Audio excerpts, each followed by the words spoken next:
Welcome to today's episode, where we're diving deep into the future of workspaces with renowned expert Peter Capelli. Peter is the George W. Taylor Professor of Management at the Wharton School and Director of Wharton's Center for Human Resources. Peter has been recognized by HR Magazine as one of the top management thinkers, and he brings a wealth of experience from his roles advising governments and organizations globally on employment policy. He's also a regular contributor to the Wall Street Journal and writes for HR Executive Magazine. Today, we're focusing on insights from Peter's book, The Future of Office, discussing how the landscape of work is evolving post-pandemic and what that means for the future. Peter, welcome to the Real Estate Wealth Podcast. Good, thank you. Is there anything I missed in the bio or anything you want to add to that? Yeah. We got you covered. I'm sure there's some stories from being a head of HR at Wharton, but we can save those for later. Well, I'm not, that is an interesting thing because I get all these vendors thinking I head human resources for the Wharton School. I don't, right? I'm just a professor. So they're trying to sell me stuff all the time. Okay, gotcha. So let's dive in. Office space has been a big topic. In fact, I was at an event yesterday, a funeral, unfortunately, but it was downtown LA. And one of the things that we talked about at the reception was we're sitting amongst these office buildings and somebody works for a big law firm. They're like, God, the library tower, we just gave back 2 floors there. And, of course, I'm in the real estate business. So people are asking me about what I think about it. And the landscape is changing. It's definitely evolving. You were kind of ahead of the curve, I think, writing the book, which was now, a couple of years ago, sort of just after the pandemic or sort of at the end of it. So we can talk about sort of how it played out and what you're seeing. But I guess, in terms of lessons from remote work, I know one thing you mentioned in your book is, telecommuting had started, right, years before the pandemic as kind of, I think some of the tech companies started with telecommuting and some other companies perhaps. Do you want to talk about sort of the evolution and where telecommuting started and then we can evolve into how that played out with the pandemic? Sure. And also why it has that weird name, telecommuting. And it started in Los Angeles, where you are. And really? Started with smog. Is that right? Yeah, because if you're from LA, you probably certainly know the history. Smog was so bad, this pollution from car smoke before we got lead out of gas in particular, was so bad that they stopped traffic for a while, or they had, I think the rule was it was every other day or something like that. You could drive based on your license plate or something like that. Anyway, people were staying home to work. And of course, we didn't have the internet then. And so people were on the phone. So that's why they called it telecommuting, because you're on the phone trying to get your job done. And after that, we've always had some jobs where people were not in the office very much and were out with their clients and things, and consulting in particular. And so people have been studying that for a long time. In the dot-com era, Silicon Valley companies found real estate was so expensive, kind of the opposite of the concern you're talking about right now, that they tried to get people to work from home because they didn't have the office space for them. So we have been looking at this stuff for a while. And the conclusions were not that informative for the pandemic, and I'll tell you why, but they are informative for now. And the reason is these are all studies about what happened to the people who are remote when their colleagues are in the office. And everything was worse, at least about your work life. Your home life could be great. Turnover was higher, promotion rates are lower, satisfaction was lower, commitment was lower. And it's not surprising if you think about it, right? Because so much of work is about the human connection with the people we work with. People stay in organizations. We often don't think this, but the evidence is clear because of ties we have to people there. If you don't have those ties, it's easy to quit. And if you don't see people, it's hard to have those ties, right? So that's why everything tended to be worse for people who were remote. Now, during the pandemic, it didn't matter because everybody was remote. So you didn't have that same situation of you being remote while everybody else is in the office. But now those studies are more relevant because we're giving some employees a choice. Most employees have a choice of some kind or another, right? They could always be in more than they are. And so the studies are a little more relevant than we probably thought. I think what's unfortunate about it is, employees since 1980 in the US have basically had a rough time. Job market has been bad until 2019 or so. Unemployment had only been below 4% once. Unemployment in the 70s was over 7%. It was a lousy job market. And so employees didn't, it was hard to get anything. And wages have been pretty stagnant for most employees, unless you're at the top. Stress levels are up, hours of work are up, all kinds of things. So here's one thing which has happened that employees like. And so arguing against it is seen, almost as inhuman. Um, but I think, unfortunately, I'm just sort of reporting kind of what we know about these things. But let me begin with a statistic will probably surprise you and a lot of your listeners. What percentage of U.S. employers, according to the census, so this is good data, have no remote workers, no hybrid workers, nothing? What percentage have none? What do you Today. think today? I can Or tell you, like anecdotally, everyone I speak to yeah, has some hybrid program. So I would say it's a very small percentage yeah. today of people that are Well, 100% back in yeah, the a lot of office. people say that, and they're completely wrong. 73% have no remote or hybrid Really? work. Wow. That is surprising. And, you wonder, how could that be? Because everything I hear is about blah, blah, blah. Well, the reason is a lot of employers are small. A lot of employers are not in big cities. And a lot of employers actually never went remote. Local banks, for example, were essential businesses. They didn't shut down at all. Even during the middle of the March COVID scares, they still were kind of operating, right? So hybrid and remote work is a big city, big company phenomena. And for the world of real estate, commercial real estate in particular, commercial side, right? The big concern is in big cities. So it really does matter, but it doesn't matter to the society quite as much as we might think given the news, right? Yeah, that's interesting. So you're saying, small town kind of businesses were really less affected and they're back to business as usual. That's Yeah, very interesting. much more Yeah. so. And maybe because Smaller. I live in Los Angeles, I'm not hearing that because Yeah, right. everyone I Or know here either. is, yeah, in Right. some type of hybrid format. So Peter, let's talk a little bit about the lessons we learned. I mean, the pandemic hits, right? There was some format of telecommuting. It's funny you mentioned the smog because I moved to Los Angeles in 1994, by the way, and the beautiful San Gabriel Mountains that I see out of my office right now, I did not know they existed for maybe the first 2 or 3 months I lived in Pasadena. Not kidding. It was that smoggy. Yeah.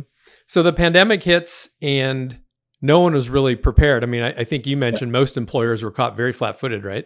Oh, sure. Um, and via technology like Zoom, people adapted pretty well and pretty quickly. I mean, Yeah. we have a couple of multiple offices, so we were sort of used to having conference calls and meetings, via Zoom anyways, or some type of format like Yeah. that. And Yeah. so let's talk about how companies were really unprepared, how they adapted. It seems like overall they adapted well and things went pretty smoothly, right? Yeah. Remarkably well, right? But here's a lesson I think from that we ignore. I mean, we really tend to downplay management and the human dimension, and we focus on technology because we can sort of see it. But really, I think what made it successful during the pandemic is first, the companies asked their employees for help. They said, "We need your help to make this thing go." Second, the employees knew the alternative, if this didn't work, was either they were going to have to go back to their offices and possibly they get infected.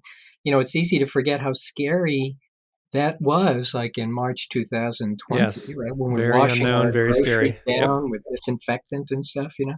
So you want to keep your company going, you want to keep your job, you got to make this work. And we really need your help. And we're all in this together, right? So just imagine how poorly it would have gone if people had started this by saying, "Hey, that's not my job. I can't do that." Right? But Hmm. nobody did that. So I wouldn't give the technology so much credit. I would give credit mainly to the fact that people were really motivated and committed to the task. Now, you might ask yourself, why does that matter now? Because now none of that's true, right? It's not that I'm trying to save my job by working remotely. It's not like I'm trying to keep the company afloat by working remotely. It's not like we're all in this together anymore. Right. Um, So it's a different story now. And I wouldn't expect that energy that came from the pandemic, we're all in survival mode, was going to last all that long. And that's, I think, an important thing to keep in mind. But so the energy, I agree with you, didn't last as long, but I guess the now knowledge or, gosh, we could make this possibly work has panned out, right? And so now Well, you're I at think, this. yeah, I think this is the problem. We don't really know how well this is working. Mhm. Um, the companies are certainly doing okay. If you look at the evidence on this, individual contributors, things don't seem to matter very much. They could have always been remote. We know a lot about patent attorneys because they work completely independently and the government shares the data. So, and guess what? Being remote didn't matter to them because they were never working with anybody anyway. They work completely by themselves, right? Right. The issue is all about collaboration and work that is not individual and what's happening there. So, what we can measure is about individual work. And here's what we know: hours of work seem to have gone up. They start earlier in the day, they go later in the day. People are working, they report, self reported anyway, longer. Is productivity up? Well, the evidence seemed to suggest performance is about the same. But if you think hours are up and performance is about the same, productivity is down, right? Mhm. But people are okay with that. So you might say, all right, well, so what's the problem? The problem seems to be about anything that requires cooperation and things that require collaboration and innovation.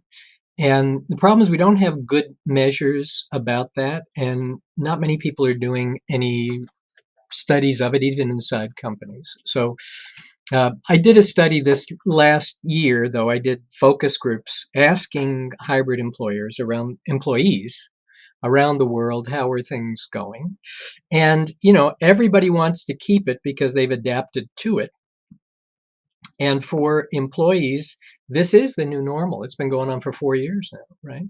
Right. And one of the problems for employers is if you tell people now we want you to come back to work, you got people who have started 4 years ago, they've never known anything else. So it's not like come back to work. For them, it's for the first time, we want you to be in the office, right? Right. So I think a And lot of, especially the younger generation just coming out of school into the workforce, right? yeah, and it seems as though they're actually less inclined to worry about coming back to the office. It's people like me who are sort of at the end of your careers because I don't need to come to the office, right? I know how everything works. Mhm. I know everybody. I could cruise out of here till retirement and never have to meet a new person. Nothing much is changing. The new people who come in, the evidence pretty clear, at least on a kind of experience base, are much more lost. And that's not too surprising. If you go in to an office and try to figure out how things work and people aren't there, it's not going to work very well, right? So those are things we're not counting well. So if you ask employers, how are your new hires doing? Are they kind of more lost? And you ask the employees themselves, they'd say yes. It takes them much longer to figure out what's going on. One of these groups told me that they actually had to create in their own little unit onboarding programs for new hires now because it was all this stuff they assumed everybody knew, training programs too, that they assumed everybody knew because they Mhm. picked it up in the first few weeks or so that they don't pick up anymore, right? So how much does that cost you? Well, nobody's looking at it, so we don't know. But there is a perception that it's a big deal, and you could imagine, let's say all your new hires, it takes them 3 more months to become proficient, and your turnover rate is 15% per year. That's sort of 3 more months lost for 15% of your workforce every year, right? What does that cost you? That cost you something? Of course, it costs you something, right? Right. But we don't see it because we're not looking. So, Yeah, I mean, I can tell you, in speaking with friends that are attorneys, for example, partners at some big firms here, they're yeah, seeing challenges just in terms of the collaboration that you mentioned, yeah, mentoring young attorneys in their firm, yeah, and they would tell you that productivity for what they're seeing from their young attorneys is down yeah, substantially from what they're seeing. right. Um, and Yeah, they bring up points like we have to. make them during a Zoom meeting turn their cameras on because Yes. a lot of them want to keep their cameras off. So one of the things we're Right. mandating now is like, listen, you got to keep your cameras on so we can Yes. see you, right? Right.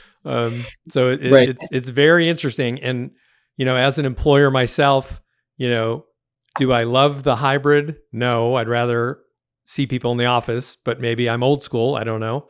Yeah. But most people I talk to, my peers, kind of feel the same way. Yeah. But then, Yeah. on the employee side, they feel very differently about it. So it's like you kind of have this push pull that's going on. And Yeah. how do Well, you I think think that plays out? you put your finger right on the really important issue, and this is about how are we managing this environment. And the problem is we have not managed it. We haven't even tried in most Hmm. companies. So some data on this. These are surveys of employers, but only about a third of employers say that their top leadership has driven the hybrid management policies. They just push it down to the local level, and they don't even have any rules about it, right? So if you're a local supervisor, let's take the obvious point. Should you require that people have their cameras on? Of course you should, right? What are people doing if their cameras are off? They're not Right. paying any attention to your meeting, right? And that makes meetings go longer. People don't know what's going on in the meetings because they weren't paying attention. Of course you should. Why doesn't somebody do that? Well, I don't want to mandate it because my other supervisor colleagues aren't mandating it for their employees. I mean, it's just dumb, right? Yes. So, we're just not doing a good job of managing this at all. Could we do a better job? Could we make it work if we wanted? Probably. Certainly make it work better than it is now, but nobody wants to put the effort in to actually manage it. And it is bizarre. So in these focus groups, for example, a few times I asked people, do you have a cameras on policy? And they said no. And I said, well, why not? Because what do you think people are doing when the cameras are off? Oh, they're doing other things. Okay, why don't you have a cameras on policy? And they said, well, what if you don't feel like being on a camera that day? Well, what if they don't feel like doing any work? Right. And I say, is that okay? I mean, it's just bizarre. In the absence of any guidance and any statements from the top about what you're supposed to be doing, everything devolves to sort of nothing, Yeah, And my I think kids. Oh, that's what's sorry. My going kids were telling me about a funny story. I think it was TikTok that went viral or something where it was a real company meeting, and they said, "Okay, now Deborah, could you please present on where you are with your project?" Yeah. And they're like, "You need to turn your camera on." And then she turned it on. And she was getting foils in her hair at the beauty shop. Right, like the most embarrassing thing Well, ever. I can't top it, but I got an equally good one, I guess, at teaching when we were teaching hybrid. And I have a student with one of these beach scenes in the back, Uh-huh. a screenshot, I thought. And then I saw somebody walk up behind her and start putting suntan lotion on. Right? She was literally on the beach uh, in the class, right? Well, you might say that as long as they're paying attention, maybe that's not so bad. But I think if you could turn their cameras on, you'd find most people are doing something else. And, I don't necessarily blame them. If you have a norm where all you have to do is have your camera on, or you heard the expression, I'm sure, coffee badging. And this is no, I'm not company familiar with coffee badging. What is that? Coffee badging means companies require that you be in there 2 days a week. Okay. So you show up, you swipe in, you have a cup of coffee, and you go home. Because there's nothing to do in the office. My fellow workers aren't there. There's no reason for me to be there. When I'm in, I'm on Zoom meetings with my colleagues who are not there. So why should I be there? So they make me come in, I come in, I go home. Right. So that's coffee That's badging. funny. Well, and the other interesting thing you bring up about Zoom meetings with my colleagues not there, now aren't we seeing this sort of phenomena where people that are actually in the office, instead of going to the traditional conference room, which I think maybe that goes away, they now sit in their individual cubicles or offices on Right. their screens in the Yeah. meeting, right? So no one Yeah. collaborates in the same room even. Right.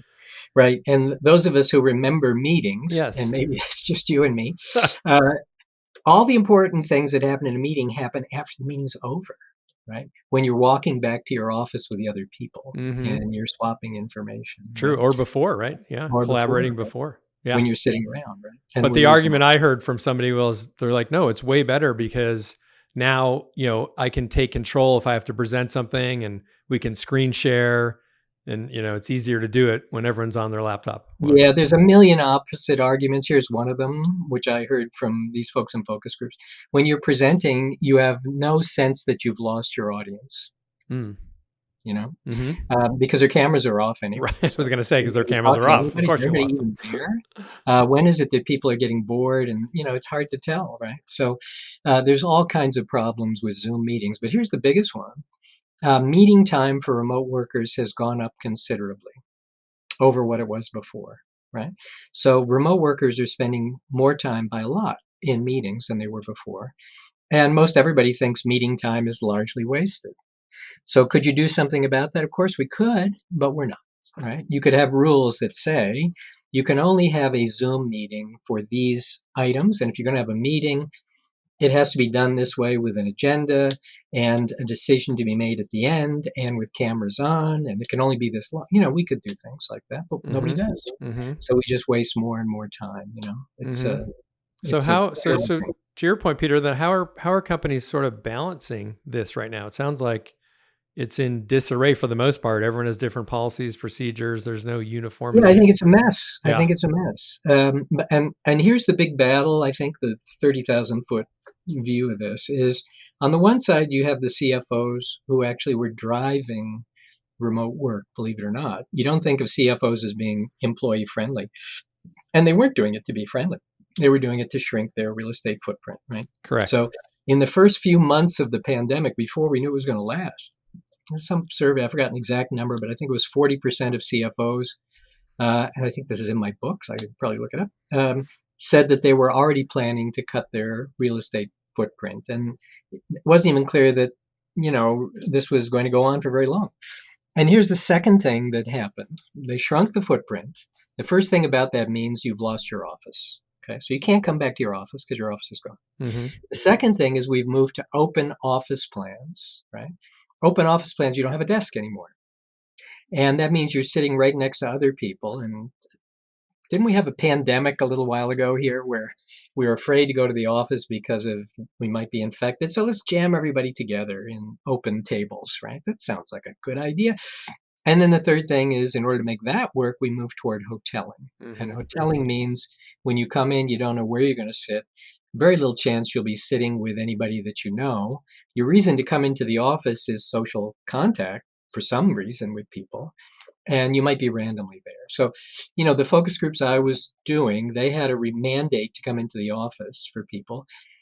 So you would have expected maybe 30, 40% of people in the office if they followed the mandate on a given day. It was maybe 5%. Wow. People don't want to come back in. And they say, Mm-hmm. why should we? Nobody's here. I don't have my own stuff here. My office at home is better. I'm on Zoom anyway, right? But we want you to come in. Well, why do you want us to come in? And then one more point, which I forgot to mention. During the pandemic, we started hiring people who were not co-located.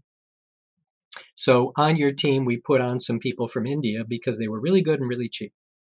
But now we'd like you to all come back to the office, except the guy from India. She can't come because we can't fly her in for Right.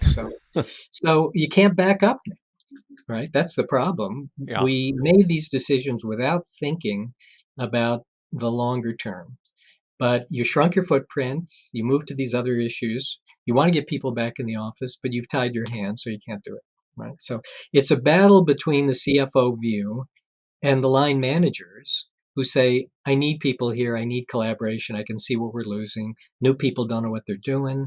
But then the CFOs have tied your hands with these other policies, so you can't get them to come back. And it is weird unless you manage it better to try to get people to come back so that they can sit together, so there's some reason to be there, so that our meetings are not necessarily all on Zoom, and that we cut down the Zoom meetings so there's a reason to be face to face. Mm-hmm. Yeah. It's like kind of three C's the way I see it. Like it's cost versus collaboration and culture, right? Oh, So the good. CFO is like, God, we can save a lot of money here, and they are, and they're doing it, and they're Yeah, yeah, giving yeah, space back and floors back, yeah. but at the expense of what does it do to our culture? How do we train younger Sure. employees? Yeah, Right? yeah. Well, you got a book title right there. Oh, that's There you there you go. go. Feel free to use it, Peter. We didn't mention culture, but absolutely that's right. I mean, you cannot have a culture of any serious kind if everybody's remote. You learn culture by observation. It's not a Hmm. set of rules you pass out to people. And some of it is by word of mouth. One of the questions we asked people was about gossip. And gossip is really important information about the workplace that you Mm-hmm. learn. Like, why is Peter not here? What happened to him? We got fired for doing blah, blah, blah. Mm-hmm. That's super important for people to know. They're not going to publicize it, but word gets around, Right. unless you're all remote, and then it never gets around. Interesting. So there's all kinds of aspects of culture that get eroded. We're not replacing them with anything. So if you think your culture was really important, it's not going to be anymore. Yeah, that's really interesting. And one thing I find fascinating too, one of my colleagues, his son graduated from college a couple of years ago, works for one of the big consulting firms, right? Yep. And he Yep. was based in San Francisco with his roommate. And one day they decided, oh, we want to move to New York and we'll work out of that office, which they don't work out of any office. I think Yep. the project team leader, like you mentioned, is in India. Someone else is in Boston. They're all over the place. And Yep. these kids literally picked up and didn't even tell their employer that they moved to New York. And the question my colleague asked his son, he's like, well, are you going to go in the New York office now? He's like, yeah, I might go check it out. Yeah. Yeah. And he went in Right. there and, no one was there, right? Yeah. Kind Didn't of matter. as you're bringing up, it didn't really matter. Yeah. No one, I think he told, I go, well, who does he report to?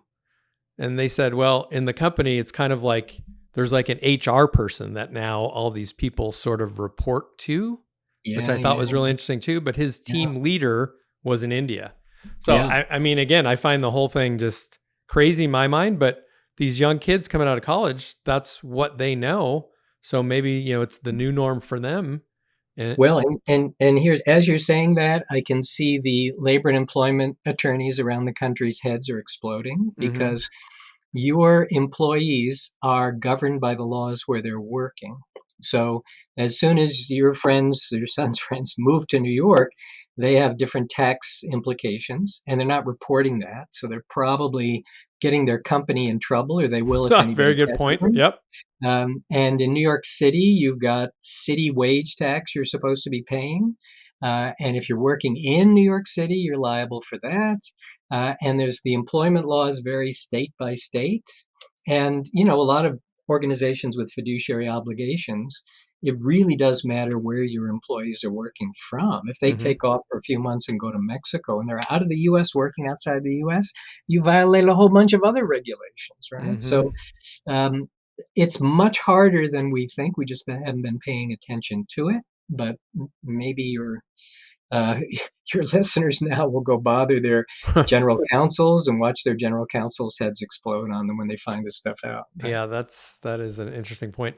And from an employer standpoint, I mean, what happens with things like vacation days that we accrue, right? Yeah, Sick yeah, days that we accrue. Like, are those, because I'm hearing of some companies just eliminating sick time and vacation time if their employees are 100% remote, as sort of a trade-off. And again, from the CFO yeah. standpoint, right? He's happy because he's not accruing this Right, expense. right. Well, Um, yeah, and that's a great point. So I've written a book about that sort of stuff. The weirdness of financial accounting, where mhm. you suddenly save a ton of money if you move from uh, accrued vacation time to unlimited vacation time because Mhm. you lose the accrued liability from that stuff, right? Correct. So that's one of the reasons they're doing it. But I think what you're might be seeing in those companies is this is the stick to try to drive people back into the office. If you want to go move to Aspen, that's fine, but we're going to make you pay. Silicon Valley companies started that early on, maybe a year into the pandemic, because they told everybody they could work remotely and then they wanted to walk it back. And they thought everybody was going to do it and they had to do it to compete. And then they realized maybe not everybody's doing it. So they're starting to walk it back. And the Mhm. way they did it was to tell people, we're going to base your pay on the wages where you were living, believing that no place was more expensive than Silicon Valley, right? So if you told Right. them, I'm going to Hong Kong, they're not going to give you a pay raise, right?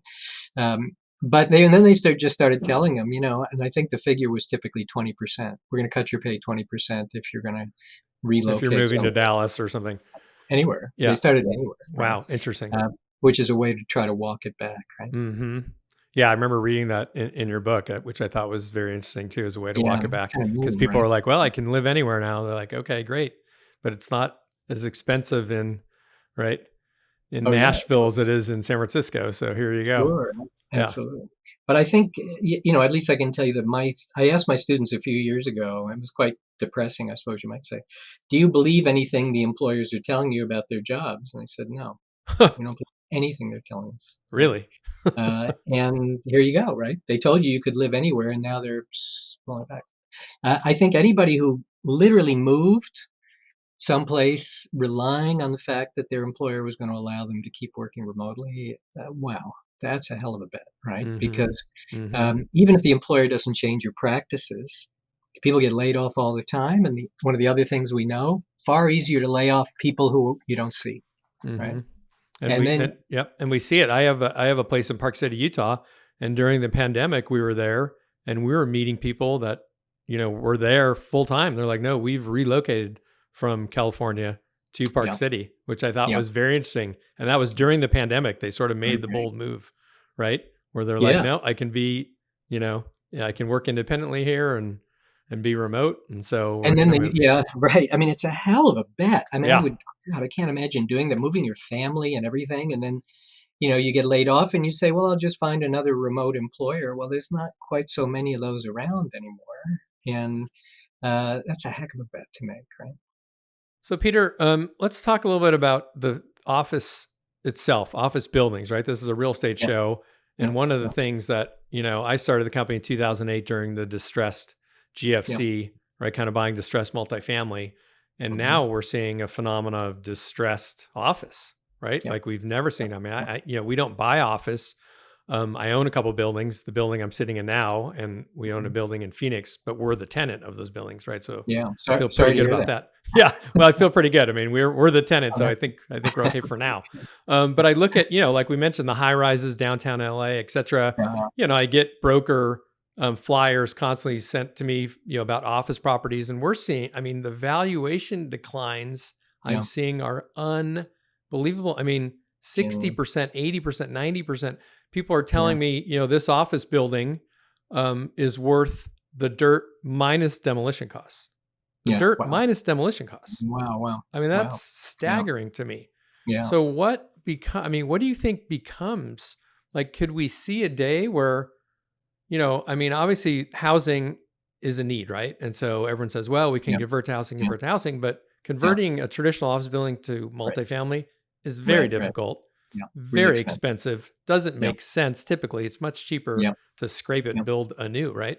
yeah, And so yeah. what happens? Do you think we're going to see a time where, some of these office buildings are just completely demolished? I mean, I believe I Yeah. mean, it was before the pandemic.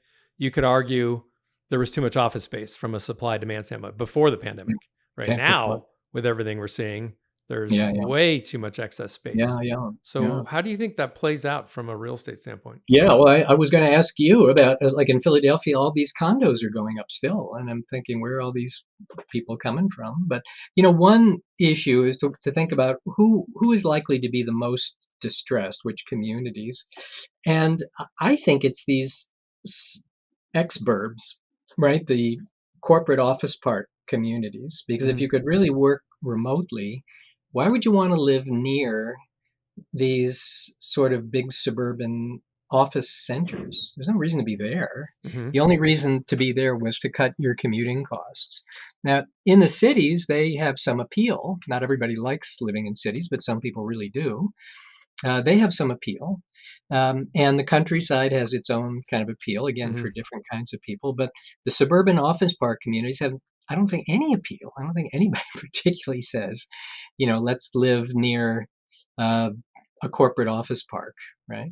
Yeah. So one, I suppose, opportunity is we get a reshuffling of office space, and the cities become cheaper, and those organizations that were out in the corporate office parks move into the cities. That's possible, right?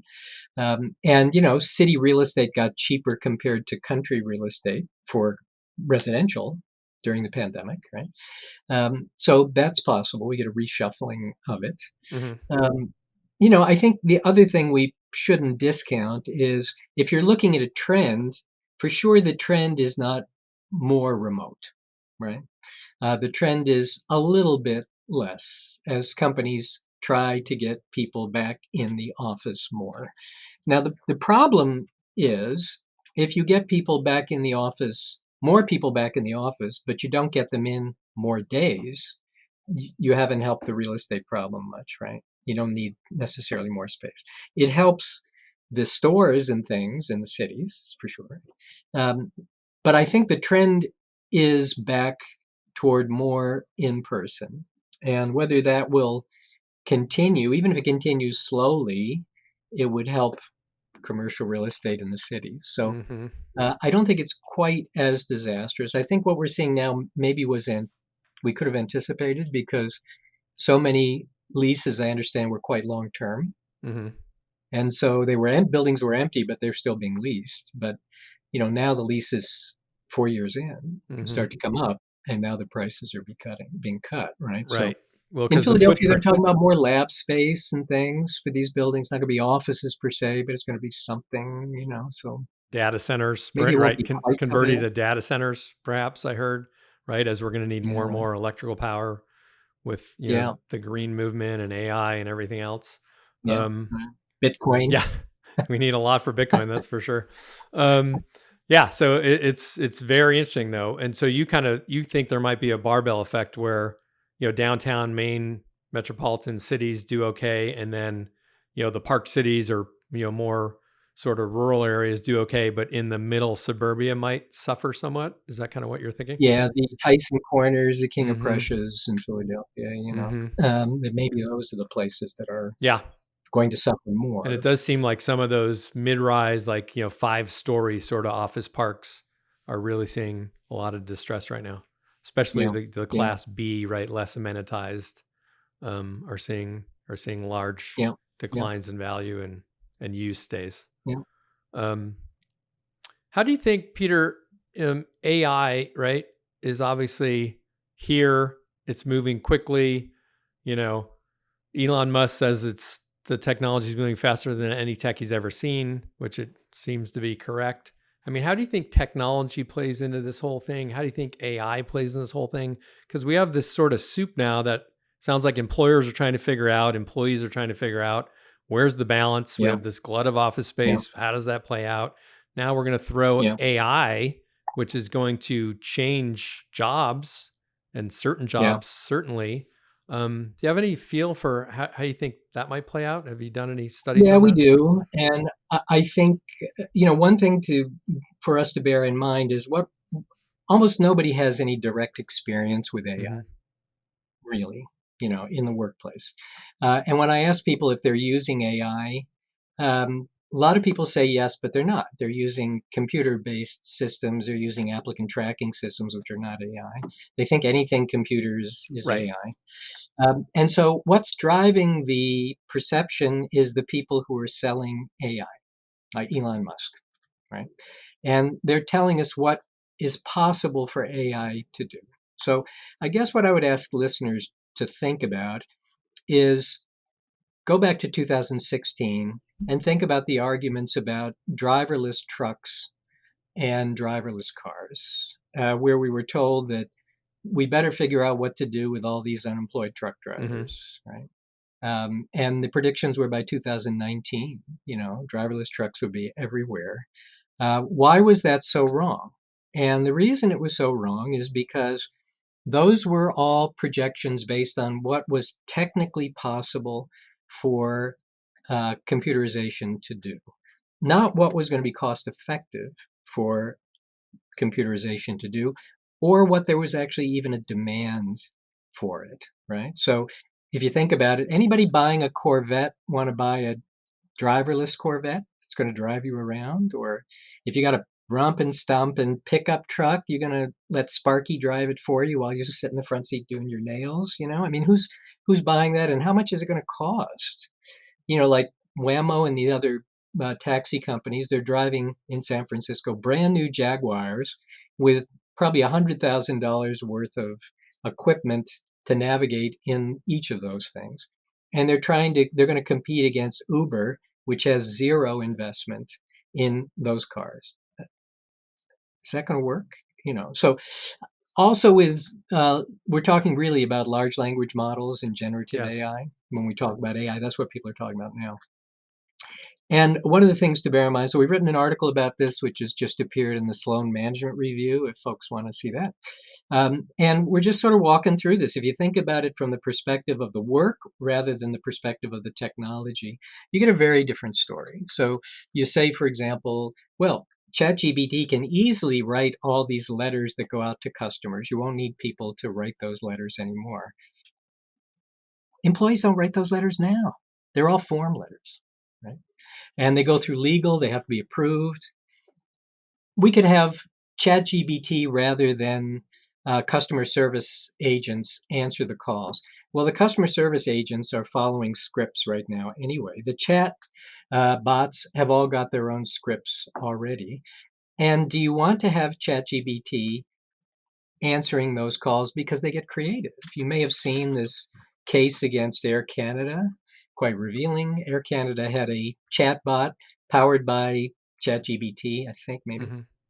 And it was giving customers deals that Air Canada didn't want them to have. And Air Canada said, no, sorry, we're taking those back. The customers sued, and the judges said, you're right, you're responsible for Sparky, the chat bot here. The company tried to argue that it wasn't, that these were kind of autonomous, but, come on. So are you willing to do that, right?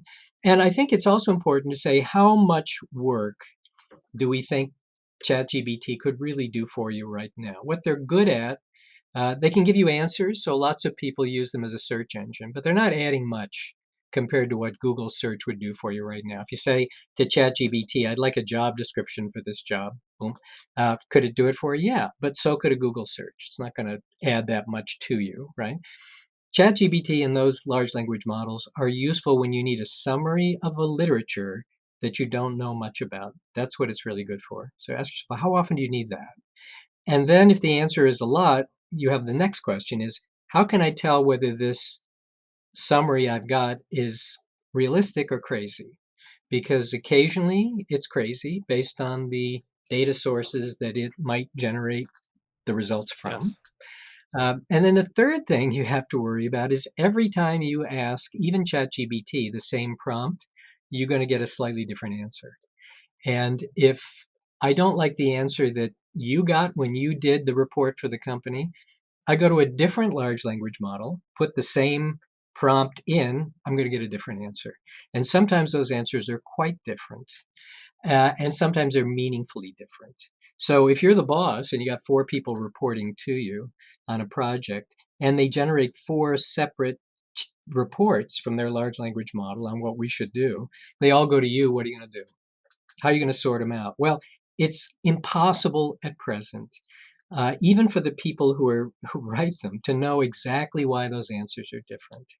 So is that helpful, or does it generate a lot of work? I think our conclusion is lots of places where they're going to be helpful, but not many places where they're actually eliminating individual jobs. So even in computer programming, the evidence is that programmers only spend about 30% of their time programming. The rest of it's administration, talking to other people, that sort of stuff.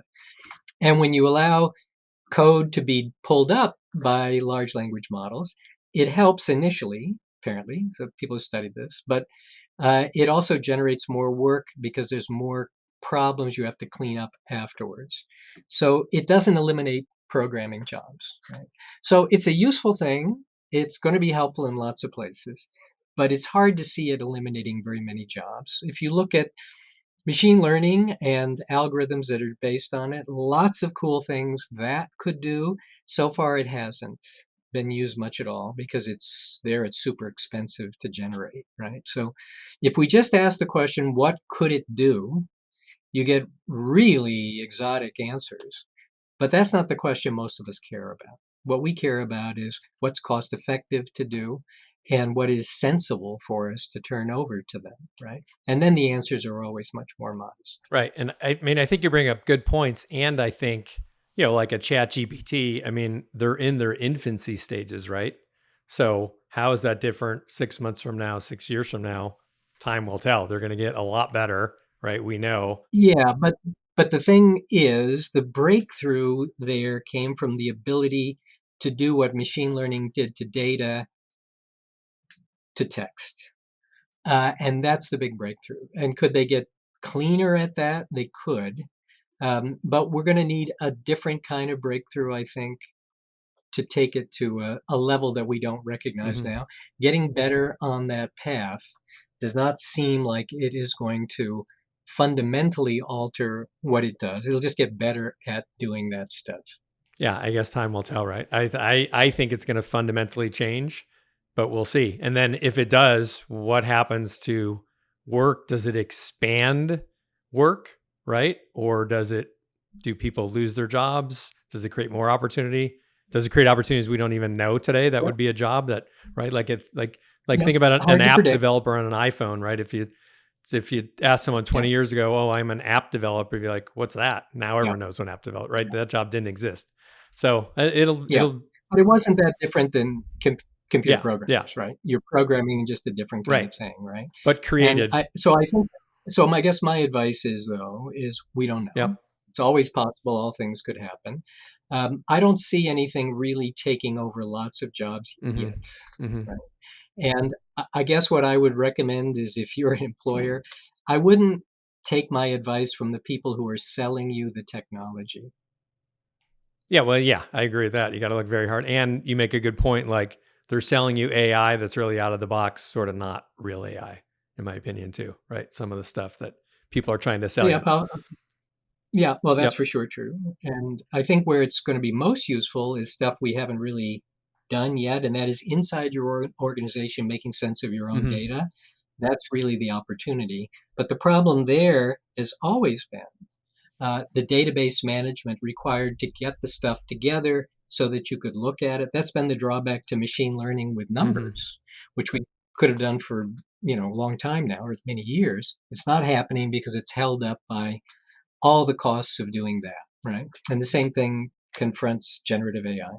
Hey, Peter, shifting gears here for a minute. One thing you brought up in the book that I thought was really interesting was the concept of was going to the office or having office space even the right idea, right? I mean, we've been doing it for a couple of 100 years, right? But you bring up Yeah. the point like now that we don't have to do it for the first time, really, technically, Hmm. um, Hmm. was it even the right idea to begin with? Can you kind of expand? I thought that was sort of an interesting thought that I hadn't really considered. Can you expand on that a little bit? Yeah, I think, initially the idea was that you needed to watch people. It was kind of a mindset Hmm. assumption among Hmm. owners that if you didn't watch people, they were going to cheat, they weren't going to get their work done, and that if you have somebody standing over them, you could make it happen and more easily measure what they do, etc. Right? Yep. And anybody who's worked in an office, we probably have all known people who were able to goof off almost all day, despite the fact they were in the office and there was a boss walking around. Right? Um, I think what we never quite understood was how much of modern work was really facilitated by social relationships. We didn't anticipate that going in. And what does that mean? That means if I need help on something in my white collar job, um, I go to you and ask you because I think you might know something about this. I just stick my head around the desk and ask you, right? And why do you answer me? Because you know me, and maybe you've asked me about something before. So reciprocity, we're helping each other, right? If we're two workers who have never met and we are working remotely, and you ping me for a response, what happens to it? At least my focus groups now say it goes to the bottom of the queue, even if we're in the same company, right? I finish all my own stuff first, and then maybe I turn to anything else that people have asked me. So it may get to it in a day or two, right? Well, that's crippling for the organization, right? In the office, a lot of that stuff got solved because of social Hmm. relationships. You stayed in the company because you cared about the people you worked with and you didn't want to lose your friendships there. You come in the morning, even if you don't particularly want to, or you could maybe goof off a little bit because you're involved socially in the March Madness pool or other sorts of things that take place at work. And, a non trivial percentage of Americans met their significant other and spouse at work. Yes, I'm one of those actually. Yeah, I think you said Yeah, right. 22%, which that was a very high. At one Yeah. point, yeah, yeah, yeah. At one point, but hard to do that on Zoom, Yes, it right? is. So one of the things that we ask these people in the focus groups is, have you made a friend, basically, virtually through work? And the answer was almost nobody ever said Well, yes, right? We had 700 people. Almost nobody said yeah. So yes, what? So right? what does that And that do? was I'm not a sorry. big So what thing. does that do to mental health and isolation for some people? Right. It's I worse. mean, Yeah, a a lot lot worse, worse. right? Now, one of the things though that we also don't think much about, but you're getting the sense here, I think, from this, just so many things we just never thought about, and so many things that as organizations we're just not engaging with issues and problems, right? One of the things you might think is a good thing is the new remote models, more remote models, are much better for introverts who didn't want to be around people. Mm-hmm. Better for them. Worse for extroverts who feel particularly lonely and isolated, and all those things are bad, Yes. right? So, is that a good thing or a bad thing? How do we feel about that, right? Mm-hmm. And one of the other problems, though, is it's made us focus much more on individual contributions because we can measure those, and much less on collaboration, cooperation stuff, Mm-hmm. right? Yeah, and I guess depending on your role, right? Certainly, if you're a salesperson, much easier to Yeah, measure than if you're in accounting, sure, right? yeah, always Yeah, was, right? exactly. Always, more Right. viable to be remote, and you wanted them remote. Go see your customers, get Yeah, out of the office, right? right, right, So right, interesting. right. Yeah. Um, so the traditional 9 to 5 seems to be really kind of a gray area to me right now. I feel like there's sort of a soft shutting down Friday. Seems Mm. like it's harder to get a hold of people Friday afternoons, right? We're almost moving Yep. towards an Yeah, invisible yeah, 4-day work week yeah, because of yeah. remote. Um, so I guess Peter, if you had a crystal ball or just sort of looking towards the future, like how do you see all this playing out in by like 2030? Like what do you think the workday is going to look like and office space in general? What Yeah, happens? right. Well, I think the variable that we never talk about, but it is the fundamental one, is how tight is the labor Hmm. market, right? And the reason employers didn't say, okay, now come back to the office is because they thought too many employees would quit if they did, right?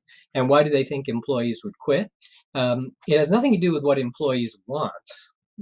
It has to do with their ability to quit and make it actionable, right? If you said, when we began our careers just more than a few years ago, um, would we have liked a 4-day work week? Of course. It's not something that just this generation Right. wants. It's that if you had said, I'd like to work 4 days, your boss would have said, how about you work no days? I mean, you would have got, just don't work at all. Go Yes. home. You're fired, right? And what's different now is the ability of employees to push back more. And even at the very top of the house, they can't miss that people are threatening to quit, right? So that's, I think, the big thing to look at is that if the labor market continues to be tight, and I'm kind of betting that it will. I mean, these are really hard things to bet on. But if we think it will, then you're going to see hybrid continue and maybe even more flexibility around things that employees feel they want. If it suddenly goes soft, we have a recession, it's going to go pretty quickly back to high. How high would you like me to jump, boss? We've seen this over and over and over and over, and I'm almost sure it would happen again. I can't see why not. Right. So I think that's the big thing: is the labor market going to stay tight? If it does, more employee Leverage. Right. power Yep. and leverage. And it is interesting to see though that besides hybrid work, nothing else seems to have gotten better for employees. Hours of work are up, stress is up, pay is no longer up. It was up just a little bit, mainly for blue collar workers at the beginning of the pandemic. The one thing they've gotten is hybrid. So that's another problem for employers is that you're squeezing employees on all these dimensions. And if you want to squeeze them on hybrid and remote work at the same time, that's a lot to ask. So back to my question about the office. What does it look like in 2030? Any crystal ball predictions there? Yeah, I'm just so lousy at this stuff, but here's the best description of predictions, the best predictor of predictions. The past sort of looks like the present, only a little more so, and that means whatever is happening now is probably the way to bet going forward. And I guess what it looks to me like going forward, at least in the foreseeable future, the next couple of years, is slightly more return to the office. So that's what I guess what I So would your think. bias is slightly more return, right? Because I sort of feel like it might be going the other way. Um, Yeah. And the only reason I bet that is I don't see it now, Hmm. right? I see slightly more return now, so that's my bet as to what it'll look like in a few Hmm. years. Okay. Well, time will tell, right? As Yeah, the yeah, old yeah, Chinese proverb says, may you live in interesting times, which I yeah, think yeah. we are It's living true. in very It's true. It's interesting super times right different. now. Super different. Yeah, yeah. Well, I think we can wrap here, Peter. So I want to thank you again for your time today. It's such a pertinent and fascinating conversation to me, right? As we're sort of Thank living you. through this new world and this new working order, and just seeing sort of how things played out through the pandemic and how they may play out in the future to me is very, very interesting. And especially when you factor in, some of the changes we talked about in technology, et cetera, and the push pull with employer versus employee and kind of where that settles out, right, is going to be really, really interesting. And I hope you're right. I mean, for me, I hope there is more of a return to the office, quite honestly, because I do think there is something from a human standpoint to have, right? We're social animals, and to have that collaboration and being able to pull a colleague aside, and walk in their office with a great idea, like you lose a lot of that. And I think Yeah, it's really important. So thanks again for your time, Peter, and have a great day. Hey, great. Thank Peter, you. one more thing. How can folks find you or get a hold of you and find more about your work if they want to?